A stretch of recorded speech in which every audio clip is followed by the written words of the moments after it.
നമസ്കാരമുണ്ട്. അപ്പോൾ നമ്മുടെ ബിഗ് ബെൻ സിനിമ കണ്ടു. ചന്ദ്രചേട്ടൻ്റെ പ്രകടനം അടിപൊളിയാണ്. സിനിമ കാണാൻ വേണ്ടി ഞങ്ങൾ വന്നു. നല്ല പെർഫോമൻസ്. അപ്പോൾ നമ്മുടെ ഫീനിക്സിനും സീക്രട്ട് ഹോമിന് ശേഷം ചന്ദ്രചേട്ടൻ അഭിനയിച്ച സിനിമയാണ്. അനുമോചന്റെ കൂടെ ചന്ദ്രചേട്ടനുണ്ട്. നമസ്കാരം.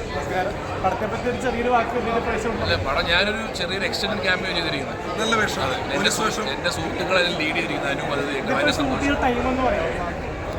ഇത് യു കെയിലാണ് ഫുൾ ഷൂട്ട് ചെയ്തത്. ഇല്ലില്ല കുറേ നാളെ ഷൂട്ട് ചെയ്തത്. വിജയ് ബാബു സാറാണ് അഭിനയിച്ചല്ലോ, എങ്ങനെയുണ്ടായിരുന്നു? എനിക്ക് വിജയ് ചേട്ടനോട് കോമ്പിനേഷൻ ഒന്നുമില്ല. പിന്നെ വിജയ് ചേട്ടൻ്റെ അറിഞ്ഞൂടെ പിന്നെ അത് ഭയങ്കര നല്ല ആ ഒരു പരിപാടി ചേരും. നല്ല മൂവിയാണ്. കാരണം എന്ന് വെച്ചാൽ അമ്മയും കുഞ്ഞും തമ്മിലുള്ള ബന്ധത്തിന്റെ കഥ പറഞ്ഞു. നമുക്ക് ലാസ്റ്റ് ക്ലൈമാക്സ് ഒക്കെ നമ്മൾ ഞെട്ടിയിരുന്നു എന്ത് സംഭവിക്കുന്നുണ്ട് അല്ലേ. ഫാമിലി ഓഡിയൻസ് എനിക്കോ എനിക്ക് തല്ലുന്ന വേഷം സംവിധായകൻ അടിപൊളിയാണ്. കാരണം നല്ല രീതിയിൽ അദ്ദേഹം ആദ്യത്തെ സിനിമയാണെന്ന് തോന്നില്ല.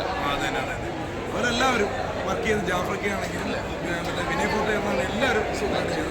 ഈ അവസരങ്ങൾ നല്ല രീതിയിൽ താങ്ക് യു.